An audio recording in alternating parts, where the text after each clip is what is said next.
This is not your parents' Democratic Party, and we keep reminding everyone of that. There is a wide chasm now between the Republican Party, which stands for America's core principles and the things that made America great, and the Democratic Party now that is moving further and further to the radical, woke, progressive left. What's good, Internet? You're listening to On the Fritz with Asa Fritz. I am Asa. Welcome to my YouTube channel. I like talking, I like learning, I like politics. If you like any of these things as well, you are indeed in the right spot. If you find anything we talk about here today to be enjoyable, fun, interesting, any of the above, feel free to hit the like button, subscribe, and hit the alert bell for more videos when they come out. We're going to be listening to MAGA Mike Johnson, the Speaker of the House, talking to Mark Levin on Fox News about his feelings on the current state of the Democratic Party and, by association, the Republican Party. And what you're about to hear is, at best, disturbing, and at worst, catastrophically dumb. So if you're offended or triggered by extreme hypocrisy, sycophantry, and Trump gargling, this is not the interview for you. The level of projection and the level of hypocrisy that Mike Johnson displays in this interview is unlike anything I think I've ever seen in my entire life. So let's take a look. Which stands for America's core principles and the things that made America great, and the Democratic Party now that is moving further and further to the radical, woke, progressive left. They're embracing, as you said earlier, Marxism. They're running candidates who are avowed Marxists, socialists, communists for public office, some of the highest offices in the land, and it's alarming to us that. I would like to ask Mike Johnson if he can name a single person in Congress who is a devout Marxist or socialist, a socialist. That's an insane claim. To be clear, there isn't a single person in Congress who's a devout Marxist or socialist. I think he's referring to Zohar Mamdani, but the mayor of New York is not one of the highest offices in the land. There's absolutely no bearing on federal policy, to be clear. But yeah, continue. The contrast here is so clear, and the lack of vision that they have equally clear. There's no platform, no principle, nothing they can run on. They don't have a strong leadership here. They have no one to pull them back to the center, to common sense. That's true. So we just stand here and present the truth. As I said on the floor on the eve right before the vote on the big beautiful bill, look, there's two parties here. One is into performance art, and the other party is here delivering results. And I am so happy and very bullish about the upcoming midterm election in 2026, because we will be able to go out to the people and show all this, demonstrate it, illustrate very clearly that there really is only one choice if you care about the future of the country. And we will be presenting that with bold colors, as our hero Ronald Reagan used to say. And you're trying to address this. I mean, this big, beautiful bill. I fear greatly. We can't win every election. I fear greatly, whether it's 5 years, 10 years, 12 years from now, if they take one chamber or they take the presidency, that they will try to unravel everything that we're doing here. And it's kind of hard to stop them, right? Well, absolutely. I mean, everything is on the line in the midterm election in 2026 is why I keep highlighting the importance of that, because remember, that is true. Everything is on the line in 2026. That is absolutely true, but it's not what he thinks it is. It's only twice in 90 years that a sitting president has picked up seats for his party in the House, for example, in that first two-year cycle after he's elected. But we must do it. We must defy history and do that this time, because if the Democrats, the radical, woke, progressive, Marxist Democrats, were able to take the majority in the House of Representatives. Again, there is not a single person who is a radical, woke, Marxist leftist in the Democratic Party. It doesn't exist. But to be clear, there is plenty of example after example of far-right Christian conservative lunatics in the Republican Party. And I can go on all day. I mean, the list never ends. People like Marjorie Taylor Greene, who are QAnon, people who supported January 6th. This is radicalism. That's lunacy. Name me a single communist, socialist in the Democratic Party, and for every one that you can't name, that you think you're naming, I'll name you 6 Republicans who are Trump, sycophantic, radical, QAnon, right-wing fascies. But go on, Mike. they would impeach President Trump on the first day of that Congress. I don't think there's any doubt about that. Early January of 2027. Imagine. And it would descend again into chaos. They abuse their power as they did in the last time. We will resort again to lawfare and all the abuses. It will be a disaster for the country. And so this is about much more than politics. It's about the founding principles of the country and preserving. Trigger warning to our working brain people out there.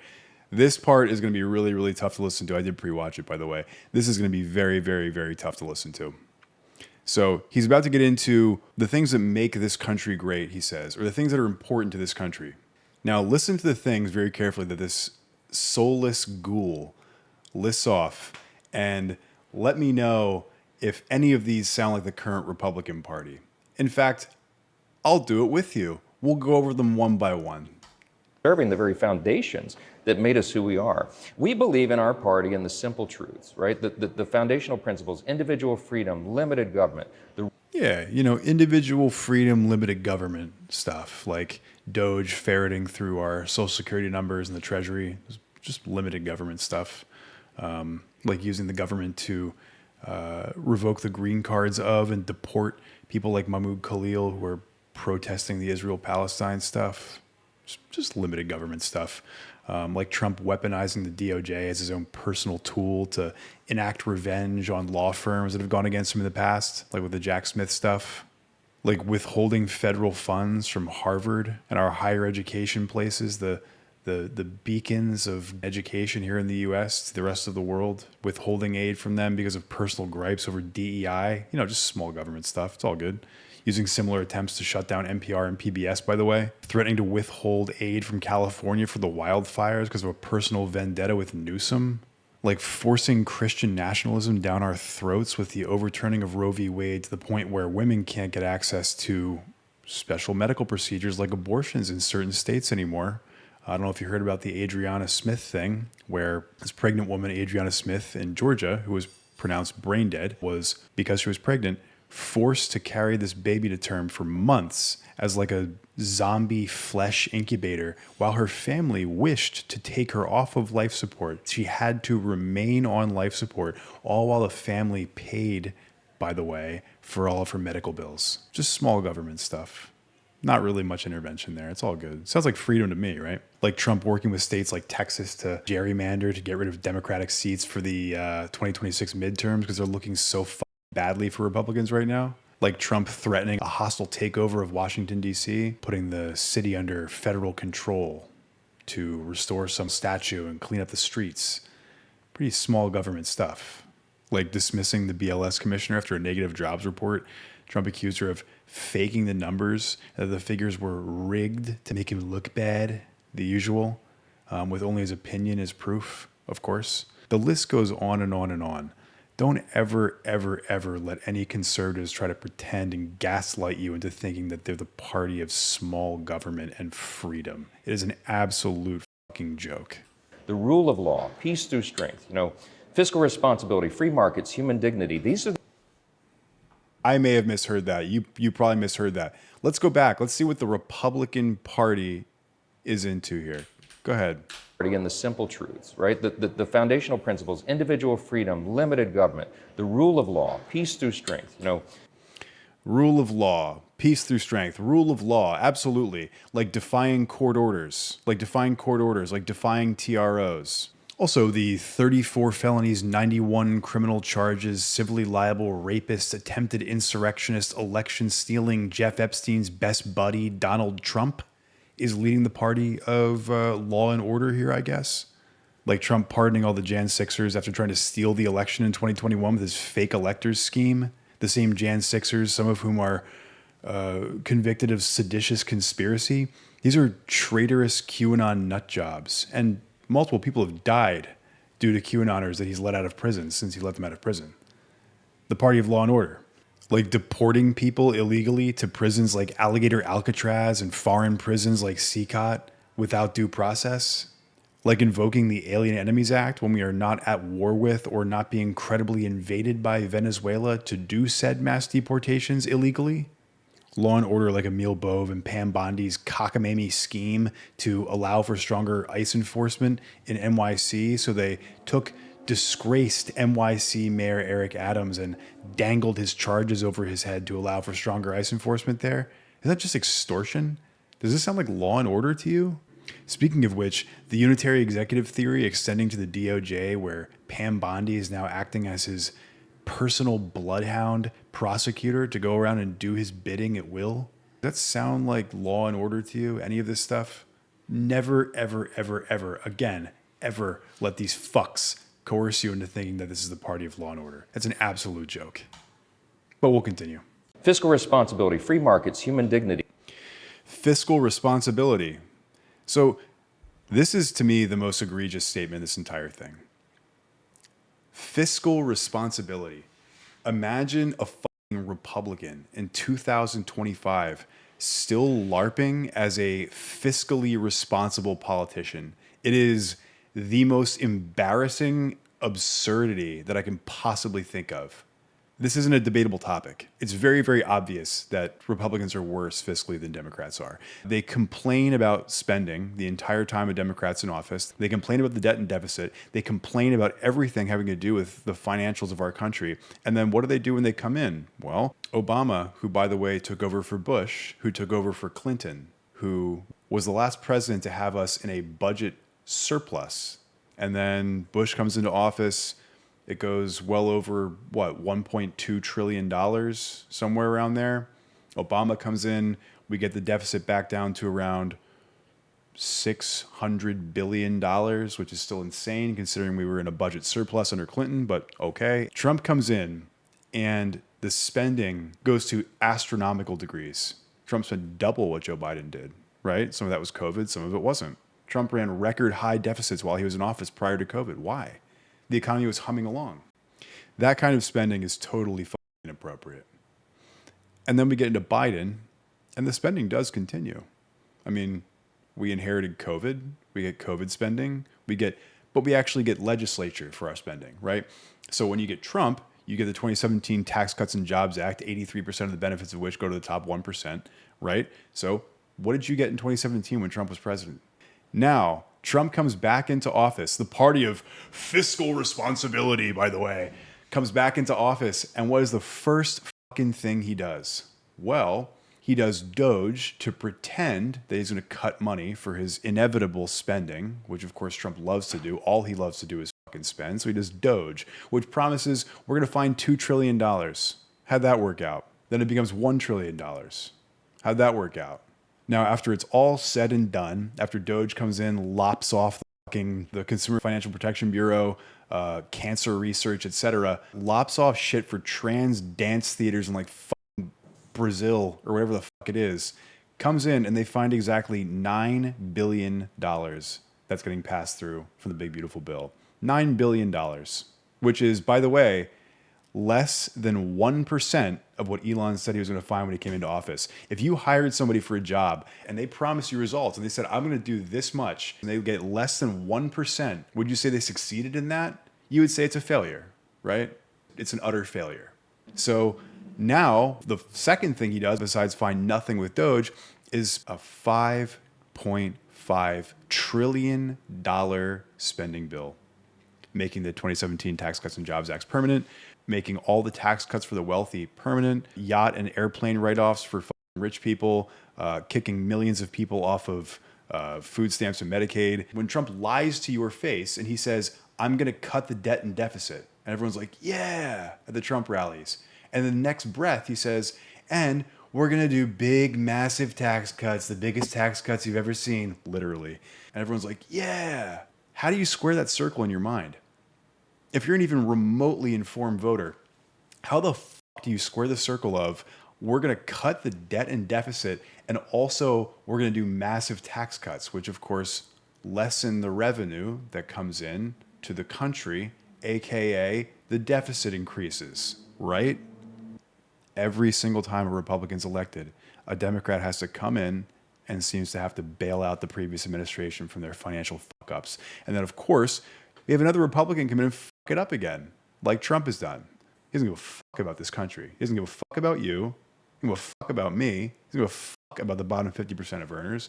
He wants to come in, do tax cuts for the wealthy, do tax cuts for himself and his buddies, and then he's going to fucking leave.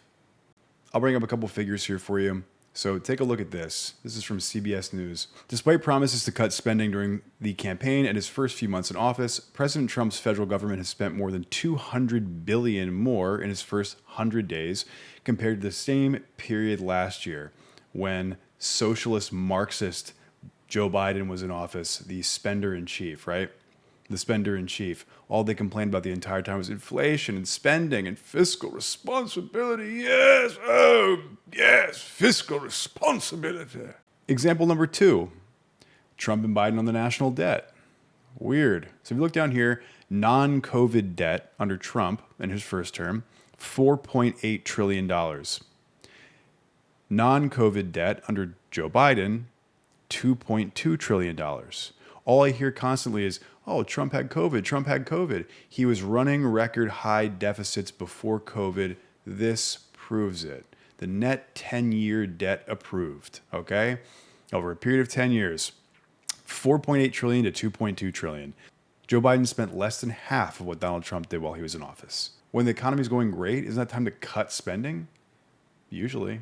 But not when you're trying to pump up the economy and make yourself and your presidency look better than it actually is. So of course the economy looks falsely fantastic when you're deficit spending through the entire thing. Of course it does, right?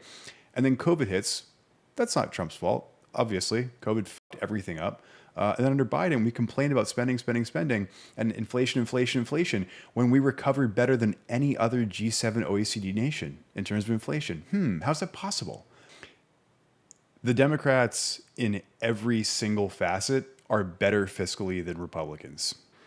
And I'll prove it to you. From Senate.gov, the U.S. economy performs better under Democratic presidents. True. So total jobs gained by president in thousands from 1981 to present. So Reagan, Republican, obviously, we have 16,000. Goes down to 2,600 under H.W. Bush. Goes up to 22,000 under Clinton, which you've already discussed. Falls off a cliff to 1,300 with Bush. Jacks back up to 11,000 under Obama.